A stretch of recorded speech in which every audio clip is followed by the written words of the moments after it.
Assalamualaikum warahmatullahi wabarakatuh. Perkenalkan, nama saya Tifa Destiana Putri dengan NIM 24160100105. Saya di sini akan membahas materi tentang pengertian fikih muamalah. Fikih adalah ilmu yang mempelajari hukum-hukum syariat Islam yang bersifat amaliyah, sedangkan muamalah adalah aturan yang mengatur hubungan manusia dengan manusia dalam urusan harta dan transaksi. Fikih muamalah berarti hukum Islam yang mengatur hubungan sosial dan ekonomi manusia, seperti jual beli, sewa menyewa, dan utang piutang. Dasar hukumnya terdapat dalam surat Al-Baqarah ayat 275 yang menjelaskan halalnya jual beli dan haramnya riba. Yang kedua yaitu ruang lingkup fikih muamalah. Ruang lingkup fikih muamalah mencakup hubungan antara manusia dalam masalah harta dan transaksi. Menurut Mardani, ruang lingkupnya meliputi al-ba'i, yaitu jual beli, al-ijroh, sewa menyewa, al-kharaj, utang piutang, mudarabah, kerjasama bagi hasil, musyarakah, perkongsian usaha, al-wakalah, perwakilan, al-rahan, gadai, al-kafalah, penanggungan.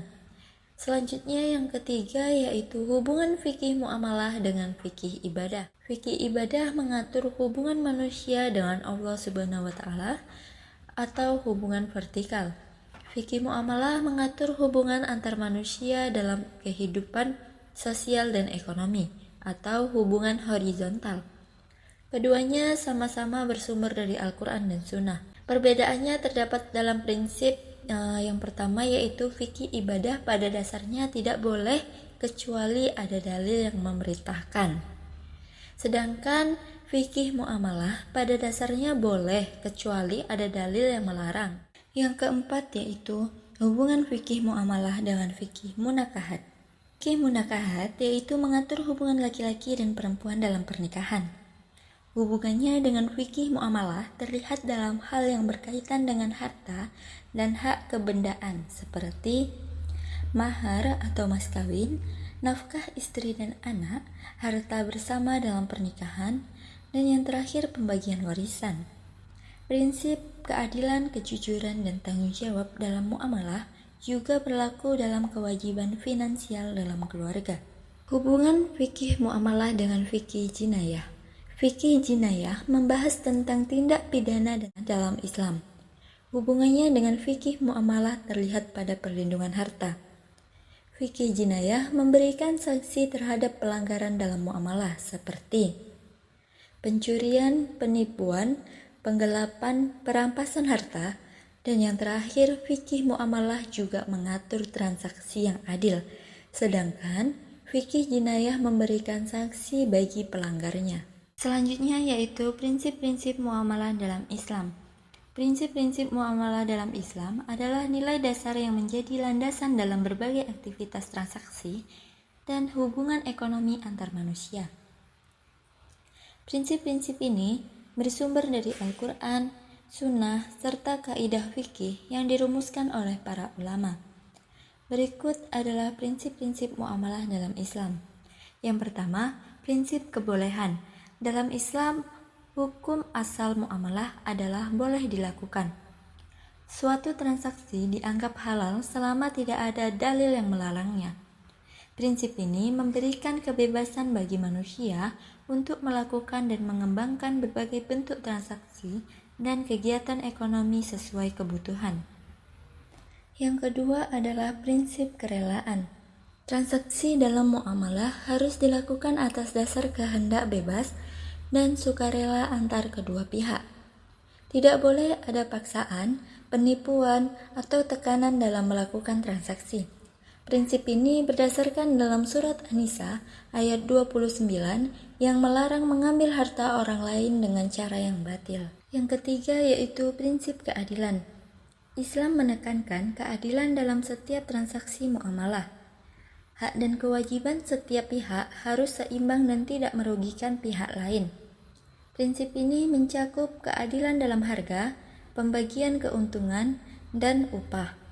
Islam melarang praktik yang tidak adil seperti riba, penipuan, dan monopoli. Yang keempat yaitu prinsip kejujuran dan transparansi. Islam menekankan kejujuran dan keterbukaan dalam setiap transaksi muamalah. Setiap pihak harus jujur menjelaskan kondisi barang, harga, dan informasi transaksi. Prinsip ini juga menuntut sikap amanah atau dapat dipercaya dalam menjaga harta orang lain. Islam melarang penipuan, penggelapan, dan manipulasi dalam transaksi. Yang kelima yaitu prinsip larangan riba. Riba adalah tambahan atau kelebihan dalam pinjaman. Islam melarang riba karena menimbulkan ketidakadilan dalam transaksi. Larangan riba dijelaskan dalam surat Al-Baqarah ayat 275 sampai dengan 279. Sebagai alternatif, Islam menawarkan sistem bagi hasil dan transaksi yang adil seperti mudharabah, musyarakah, murabahah, dan ijarah. Yang keenam yaitu prinsip larangan gharar. Gharar adalah ketidakjelasan atau ketidakpastian dalam suatu transaksi. Islam melarang transaksi yang mengandung gharar karena dapat merugikan salah satu pihak. Contohnya ketidakjelasan barang, harga, atau waktu penyerahan dalam akad. Larangan ini bertujuan untuk mencegah perselisihan dan menjaga keadilan dalam transaksi. Yang ketujuh yaitu prinsip kemaslahatan atau maslahah. Setiap transaksi muamalah harus memberikan manfaat dan kebaikan bagi semua pihak. Prinsip ini sesuai dengan tujuan syariat Islam untuk mewujudkan kemaslahatan manusia. Islam melarang praktik yang merugikan masyarakat seperti penimbunan barang, monopoli, dan kartel. Yang terakhir yaitu prinsip tolong-menolong. Islam menganjurkan saling tolong-menolong dalam kebaikan dan ketakwaan. Dalam surat Al-Maidah ayat 2. Dalam muamalah, prinsip ini terlihat pada zakat, infak, sedekah, wakaf, dan juga mencerminkan dalam kerjasama ekonomi seperti mudharabah dan musyarakah. Tujuannya untuk mewujudkan kesejahteraan bersama.